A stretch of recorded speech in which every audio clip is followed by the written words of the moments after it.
Okay, so we're going to talk about task-based writing process to maximize your score. Let's start with reading the summary. What we have here is what they will be giving you in task 1 is they will give you a diagram with a description. There's always diagram, and under or above the diagram there is a sentence of description, right? And this description is called a summary. Actually, you need to bring it into your text. And the thing that you do is only to change a little bit. We need to paraphrase it a little bit, and we can use it in the summary and overall, which is almost the same thing. It says the description is called the summary. The summary is used to tell you what you're looking at, and it will tell you exactly that. So you must read the summary carefully before writing. A lot of students don't just care about it. Let me show you. Okay. So I sent you a picture. There was a description, right? So let me show you one of the tasks that we did last session. Okay.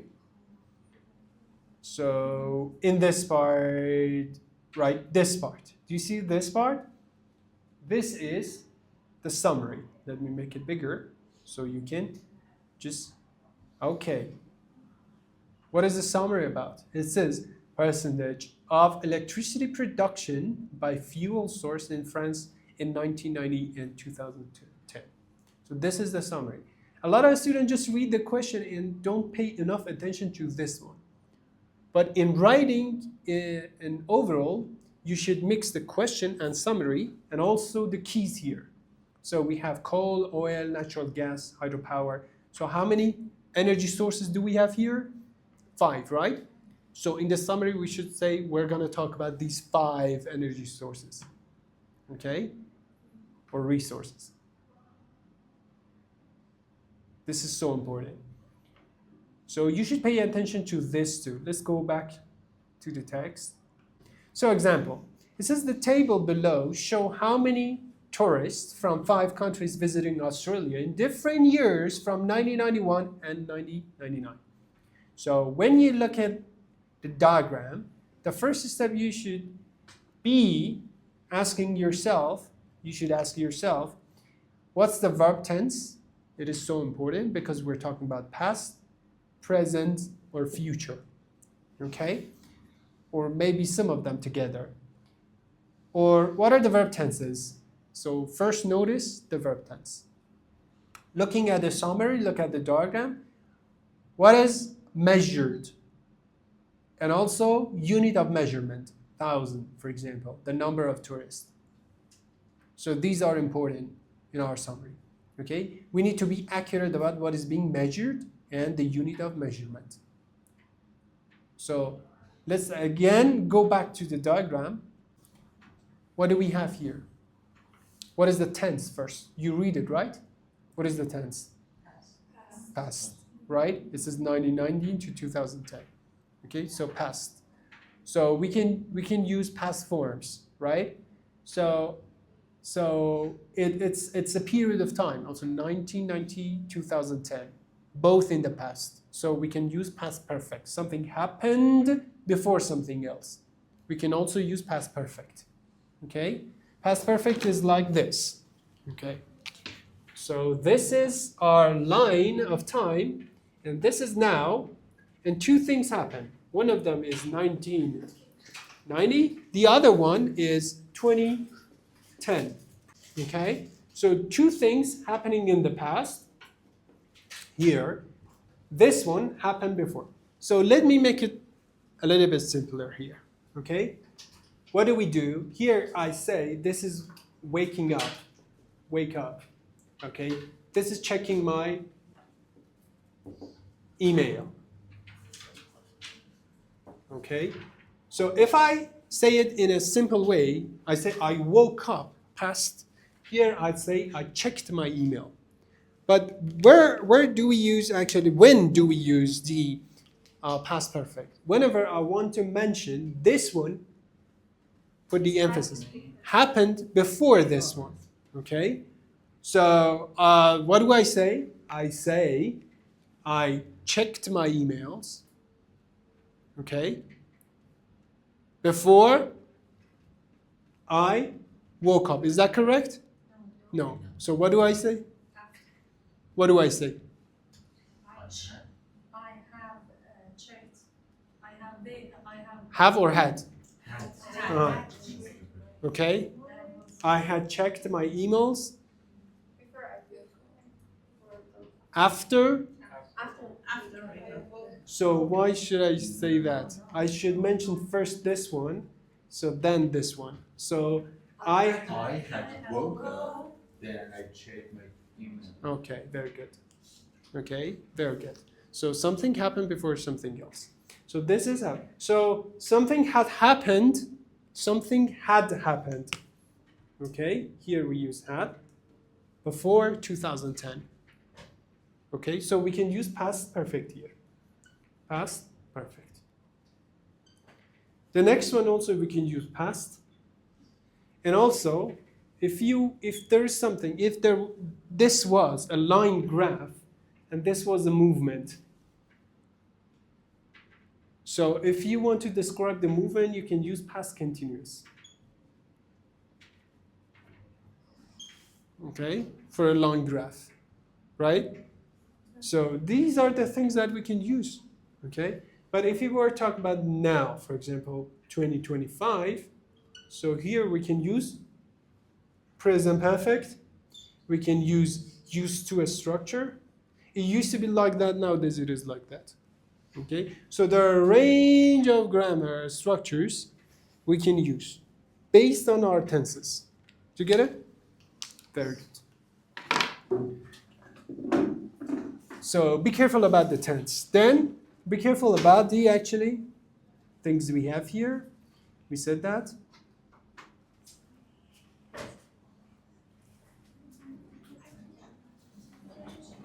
Okay.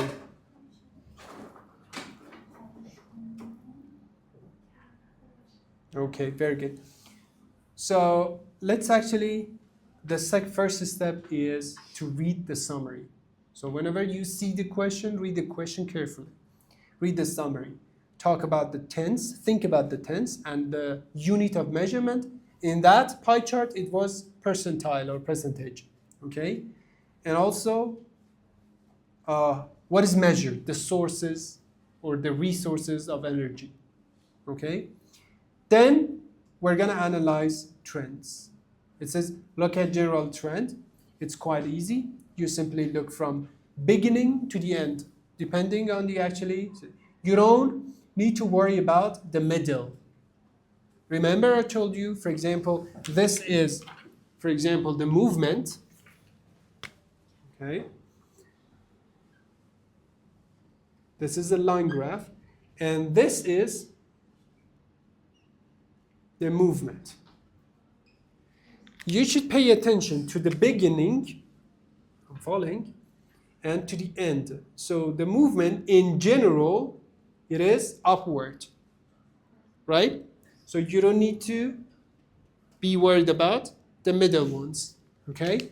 This is a general trend. You don't need to worry about the middle. You only should look at the beginning and the end. The beginning and the end. That's what we do. Cool. So, what else? Okay. After looking at the general trend, you should look at a couple of the other things. First of all, if any peaks, so we have some peaks here, some dips here, right? In the body, you should mention them. After you said, as a topic sentence, you said, okay, it is increasing, whatever it is. For example, the production of a country. So then, for explaining it, you start saying that there are some peaks and dips, right? So fluctuations, anything is going on in the middle between the beginning, but not in the introduction, in the body paragraphs. Use superlatives, highest, least, most, fewest. For example, which countries accounted for the most and which country accounted for the fewest visitors. Okay? So think about that too. Number 3, what are the main points? What are the main points? The main points are most important feature. For example, the most important trend, some general comparisons, and some general superlatives. These are the trends, the main trends. I said we don't need to mention all the details in our overall. Okay. So I should have an idea about what the whole diagram looks like in the summary. They're on your main points, and when it comes to the main point, I would say overall, the number of visitors from all 5 countries increased. So I'm talking about that. So this is our sentence starts with an overall. This is how we write it up to here. Okay, 2 sentences, right? So overall, the number of visitors of all 5 countries increased. This is the increasing, right? Okay. Meanwhile, the US and the UK, for example, in that one I told you, I gave you, accounted for the most tourists throughout the period. For example, 2 of the 5 countries, they have the most visitors. So you mentioned the most or the least. So this is your overall, and that's it. So you start your paragraph with what? With repeating the question. First, paraphrase the question. Then start writing an overall. So this is your first paragraph. Okay? Now, what I just gave you is going to give you a 7+ on the task achievement because you achieved what you expected. You need to give me a general trend and some superlatives. That's it.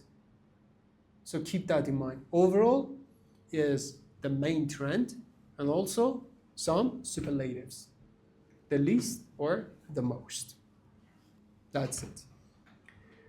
Okay, you need to have general idea of the trends and comparisons in your main point. That's it. Number 4, the next thing you should be doing here is you need to organize your paragraphs. So this is the next thing you do. So you're given this one, okay, and for example, this one, and then you start with, there's a question, and also there is a summary here, okay? So you first start with paraphrasing the question. And start overall by bringing what? The summary plus the main points, the superlatives. Let's call it superlatives and summary. 2 S's. Okay? 2 S's, right? Okay. So paraphrase, overall, this is how we start our paragraph. This is our first introduction paragraph. Intro paragraph. خب پس یه گرافی، حالا دیاگرامی چیزی به ما داده شده، یه فیگری به ما داده شده، ما اول چیکار میکنیم؟ سوالو میخونیم. سوالو میخونیم، گفته که این دیاگرام، این گراف در مورد این 5 تا کشورن که مثلا انرژی یا مارکتشون رو ما داریم بررسی میکنیم. خب از این 5 تا کشور 2 تاشون بیشترین صعود رو داشتن توی تولید مثلا ناخالص ملی. اوکی؟ ما شروع میکنیم اول که سوال رو پرافریز میکنیم، میگیم آره مثلا تولید در این 5 تا کشور اروپایی مطرح شده که این تصویر اینو نشون میده. This figure presents، حالا هر چیزی که می‌نویسی اینو نشون میده. بعد شروع میکنیم میگیم که آره این سامری اینجا رو با اون بیشترین کشورها که مثلا جرمنی و فرانسه بودن می‌نویسیم. میگیم فرانسه و جرمنی اینها روندشون اینکریسینگ بوده. این مین پوینت ما دیگه. خب و سوپرلیتیو میگیم بیشترین رشد هم مال مثلا فرانسه بود. اوکی؟ این میشه پاراگراف اوله. تمام شد، پاراگراف اول نوشتی. 2 تا پاراگراف دیگه میمونه. سوال؟ این سوپرلاتیو رو بین اون آیتم ها بنویسیم یا شما گفتید مثلا توی این کشور سوپرلاتیو رو از چی برداشتش می‌کنید؟ خب دیگه هر کدوم که بیشترین یا کمترین رشد رو داشتن می‌نویسیم. اوکی؟ مثلا بین اون 5 تا کشور یکیشون یا 2 تاشون بیشترین رشد داشتن. اول میگی روند کلی مثلا کاهشی بوده یا افزایشی بوده. بعد میگی بیشترین کاهش یا کمترین کاهش مال کدوم کشور بود. این میشه اوورالتون. حالا چرا میگم بیشترین یا کمترین؟ چون بعضی موقع ما دوست داریم 2 تا اوورال بنویسیم. یه دونه تو پاراگراف اول بنویسیم، یه دونه به عنوان سامری بنویسیم. یعنی 2 تا پاراگرافمون رو نوشتیم تو بادی، 2 تا ترند اصلیمون رو بررسی کردیم. بعد می‌خوایم آخرش هم یه ورد دیگه به عنوان ریمایندر به یه اوورال دیگه بنویسیم. بعضی موقع می‌خوای تعداد کلمات رو زیاد بکنی. دوست داری مثلا بیشتر از 150 می‌خوای 180 تا لغت بنویسی. وقتم داری یه سامری هم بنویسی خوبه. خب نمیگم ضروریه. نه conclusion نداره. conclusion مال چیه؟ When you draw conclusion it means okay you have a discussion to make. Then you draw conclusion. conclusion مال discussion. شما یه چیزی دیسکاس می‌کنی، یه موضوعیه، مثلا بررسی فقر در جامعه مثلا اوکی یا بررسی مثلا میزان مهاجرت تحصیل کردگان. شما میای از نظر خودت اپینین خودت میگی، دلیلاشو میگی. خب اونو که بس کردی میای conclusion میگیری. You draw your conclusion. این میشه conclusion. ولی report رو که conclude نمیکنن. report رو summarize میکنن. آها. پس هیچ وقت نمی‌نویسید to conclude. می‌نویسید to summarize. report رو کامل نوشتی میتونی یه جمله سامری هم بگی. یه بار اون بیشترینشو گفتی، تو سامری هم میتونی کمترینشو بگی. ایرادی نداره. ولی هر دو تاشو توی بادی توضیح دادی. گفتی که اون که بیشترینه اینجوری حرکت کرده، 2 تا پیک داشته. اون که کمترینه یه دونه پیک داشته، مثلا یه دونه دیپ داشته. تو بادی‌ها توضیح دادی. پس هر چیزی که تو سامری منشن می‌کنیم یه کجا توضیح میدی؟ توی بادی. حالا میریم می‌بینیم. اینا همه تئوری میگیم ولی خب داریم اول استپا رو میگیم بعد روی سمپل ها کامل می‌بینیم. تو همه انواع نمودار کار ببری این صفت‌های عالی و اینا رو یا فقط تو همش. چون بعضی میگن اینو به کار نبرید، مثلا مقایسه نباشه اینو به کار نبرید. من آزادی که همه به کار ببرید. خب شما اگه تیبل هم داشته باشی، خب 1% بیشترین درصده. خب 1% کمترین درصده. خب میگیم بیشترین درصد مال اینه، کمترین درصد مال اینه.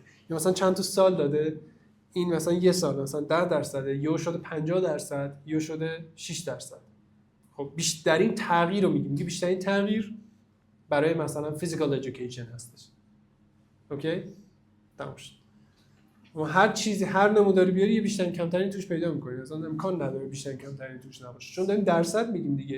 یا داریم درصد میگیم، عدد داریم میگیم. با عدد وقتی داریم میگیم یا بیشترین داریم یا کمترین. فقط در پای چارت بگیم و بقیه به کار نبرید. نه، همچین چیزی نیستش.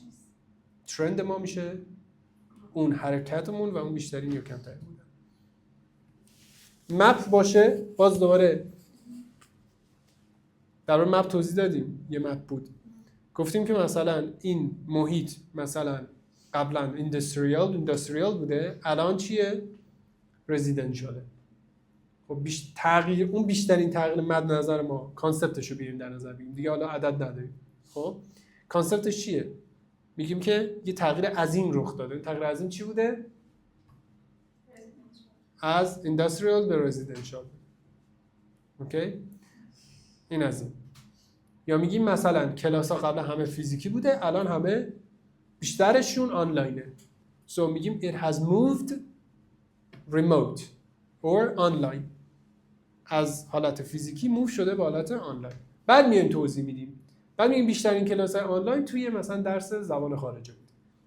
این میشه اوورال ما. حالا میایم توضیح میدیم که این درس زبان خارجه در طول زمان چه تغییری کرد. مثلا در این دهه و در این دهه در این دهه. تو بادی. اوکیه؟ همیشه توجه کنید همیشه برای من سوال نمودار پیچیده میشه اینکه اون تحلیل چیه توی نمودار ساده. خب گفتم مثلا تو تیبل ها عدد زیاد هست. یومینی یه تیبل عدد. خب بازم دوباره اصلا خودتو گیج نکن. بیشترین کمترین. گفتم فقط توی اوورال بیشترین کمترین. تموم شد. تو نیاز نیست جزئیات کار همه رو بگی. جنرال ترندز رو منشن کن، بیشترین کمترین میشه. این از اوورال. فعلا کاری با اوورال داریم. فعلا نگران بادی نباشید تا در مورد این توضیح بدیم. کم کم بریم جلو. اوکی؟ عدد نزدیک هم. اینا همه تئوریه. بذار برسیم همه نمودارا ترند دارن. هیچ نمودار بدون ترندی به شما نمیده. این دیگه تحقیق نمیدونم دانشگاه امیرکبیر نمیدونم دانشجوی دکترای فلان نیستش که عدداش به هم نزدیک باشن بعد بیاد توضیح بده اینا. اونم حتی اونم ترند داره. خب این یک آزمون استاندارده که به شما یه سری ترند داده و قابل توضیحه. اصلا همچین چیزی وجود نداره که فکر کنید الان میخواد شما رو گیج کنه. به یه نکته در مورد آزمون آیلتس بدن، اصلا قصد گیج کردن شما رو نداره. اصلا آزموناش استاندارد. به فرض کن این مؤسسه خب IDP یا هر مؤسسه دیگه‌ای این داره در شروع سال‌های سالیان سال همش داره آزمون میگیره. آزمونش روزانه داره، فیدبک روزانه از این داره میگیره. یعنی این تستاش به شدت اینا ولید و ریلایبل هستن. حالا نمیگم اشتباه رو نمیده و ممکنه سوال خیلی، ولی از اکسپریانس و از نالج میاد. یعنی اینا تستا به شکلی طراحی شدن که شما به ساده ترین شکل ممکن اونا رو متوجه بشید و خیلی براتون روان شه. مثلا تست لیسنینگ گوش میدی قشنگ اینستراکتت میکنه، خیلی راحت و ساده متوجه میشی باید چیکار بکنی. اینجوریه. رایتینگ هم بچه‌ها دقت نمیکنن و اینا خودش تصویر داده، سامری داده، عدد داده، همه چی برات اونجا گذاشته. اصلا چیز سختی اونطوری نیستش.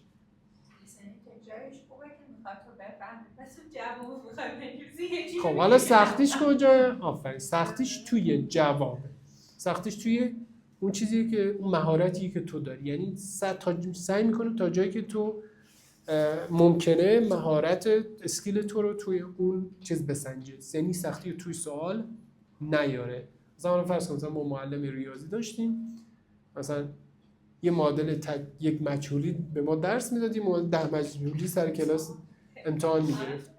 فکر میکنم خیلی زرنگه. مثلا آقای کیو تو دوربین بگم اینو میبینی؟ چرا شما اینجوری؟ به خدا یه نمونه بگم و مثلا یه نمودار رو فرض بکنیم که این آیتمه داره استیدی و داره فلاکچویت میکنه روی یه های رنجی. نمودار بعدی مثلا آیتم بعدی داره از یه نقطه خیلی پایینی، اصلا یه سرد شدید داره از یه نقطه پایینی ولی بازم پایین‌تر از اون. من حقیقت متوجه نشدم چی گفتم نشدم چی گفتی، ولی الان میریم با هم دیگه میبینیم. زیاد حالا تئوری فکر نکن، میبینیم با هم دیگه قشنگ چیز. عجله نکنید، یه ذره ما مقدمه چینی بکنیم بعد بریم سراغ اونا. بیس کارو قشنگ متوجه بشیم. اوکی. So yes, okay, we need 2 body paragraph. Introduction, overview, 2 body paragraphs. This is what we should write. So we talked about the introduction. Let's actually, your introduction should be a paraphrase summary, as I told you. Whatever the question is, you paraphrase it. Okay. What are the ways for paraphrasing? Tell me the ways for paraphrasing. Can you tell me? Changing the order, changing the structure. Okay, very good. Let us make it more kind of vivid here. What do I mean by changing vocab? This is a kind of very general one. Okay. This is not my. Cool. That's fine. So, ways to paraphrase. Okay. Number 1, okay, vocabulary. Vocab. So how should I change it? Using what? Synonyms. Okay. Also, opposites. Right? I use synonyms or opposites. Synonyms or antonyms. Okay.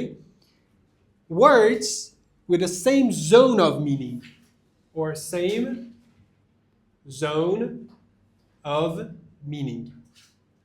Okay? So what do I mean by that same zone of meaning? For example, when I talk about newspaper, I'm thinking of journalism, reporter, witnesses, writing, magazines. So all of them, they have the same atmosphere. So you can use all of those. You can say instead of journalists, you can say reporters, interviewers, interviewees, witnesses, right? Right? So you can say, yeah. So you can use words with the same zone of meaning. So what else? Okay. Number 2 is what? You said a structure. Exactly, structure. Like what? Part of a speech. Part of speech. What is part of a speech? For example, okay? Oh, yes. Very good. So, change a verb to a what? To a noun. Okay? Or change it to an adverb. Okay? Or vice versa. So, this is like, we call it, like, we do it like this. So, this is, we can recycle it. We can reuse it in different way. So, you say a word. Tell me. Product. No, change the word. You say it. You say it. Increasing. Another word. Okay. Say something. Say a word. Decrease. No, a word, a noun, a noun. Yeah. Give me a noun. Give me a noun. Any noun, random. Take a look at that. Organize. Okay. Organize. Okay. By the way, in American we use Z, in British we use S. Okay. So organize. So what is the noun form? Organization. T-I-O-N. Okay. Very good. Give me a verb. Give me a verb. Yes. Yeah, random verb. Yeah. Surprise. Okay? So, make it an adjective. Surprised. Surprising. Okay? Surprisingly. Make it an adverb. Right? So, you can change a verb to an adverb, or to kind of, if it has a kind of adjective, to an adjective, okay? Or whatever you want, right? So one of the ways is to change the part of a speech. The other one, change the structure, change the grammar of it. Let's actually say grammar. Like what? Passive. To what? To active.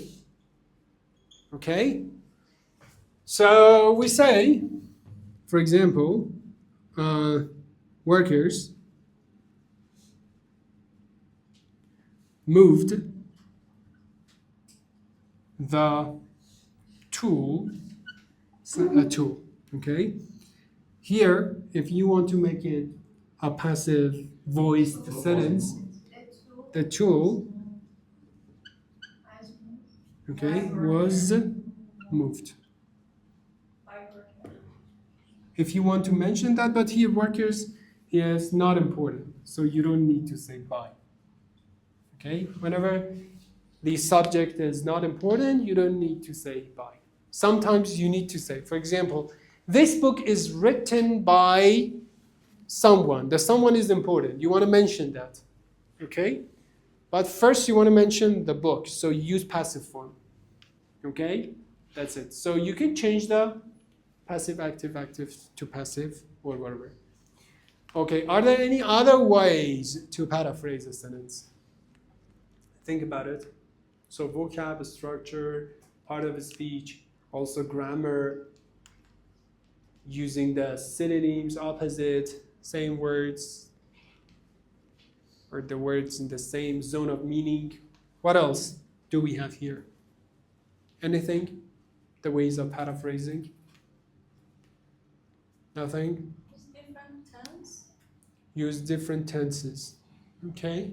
You can use different tenses, but if you change the tense, you change the meaning. Paraphrasing is when you want to say a sentence in another way, but you should keep the meaning intact. Kinda, not completely. This is paraphrasing. Okay? Nothing else? So keep that in mind for now. I'm going to tell you something else later. Cool. So you start your paragraph with introduction. Introduction is your questions. Your question should be a paraphrase summary.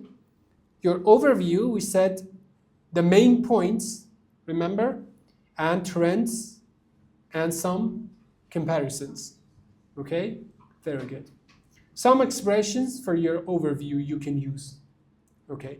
So you start with paraphrasing the question, then you start. Then you say the graph shows information about, indicates, illustrate. This is not illustrate. Illustrate, highlights something. This graph highlights, this graph shows 5 European countries the data. As the graph shows, it is clear from the graph that, the 5 countries, the 2 top countries, the 2 whatever, as it's shown by graph. It can be seen from the graph. As can be clearly seen from the graph. From the graph, it is clear that. As is illustrated by the graph. And whatever. So you can choose one of or 2 of them for your graphs or whatever. So, yeah. خب پس میتونید از این عبارات استفاده کنید برای اینکه در مورد گرافتون توضیح بدید، اوورالش رو بگید. حالا 2 تا 3 تا ازشون رو بلد باشید یا استفاده کنید به صورت معمول کفایت میکنه. نیازی نیست همشون رو استفاده بکنید. شما یه دونه بیشتر نمیخواید تاسک 1 بنویسید دیگه. یه دونه از شما آزمون گرفته میشه، 2 تاشو 3 تاشو بلد باشید، حالا برای محکم کاری کفایت میکنه. So you will get marks on your main points if you don't include any main points in your overview. Even though your grammar and vocabulary are perfect, you are not going to get higher than 5. چرا؟ بهتون گفتم بعضی زبان آموزا، بعضی تست تیکرها اینها بیسیک کارو اجرا نمی‌کنن. یکی از بیسیک کار اینه که شما تو اوورویوتون ترند و اون کمپریزن رو داشته باشید. ترند و کمپریزن داشته باشید automatically you're in 5. حالا هر چقدر میخواد گرامرتون خوب باشه، هر چقدر میخواد وکبتون خوب باشه. بذار منشن کنید. شما میتونید گرامر ساده‌تر بنویسید و وکب ساده‌تر بنویسید ولی still you make your point. So you get a band score 6 above 7. Okay? So if you want to get band score 7 in task achievement, you need add the main points that have trends and some comparisons. الان دیگه قشنگ فکر کنم برای اونجا افتاد که بعد ترند بنویسیم، کمپریزن بنویسیم، جمله اوورالمون با این عبارات شروع بکنیم.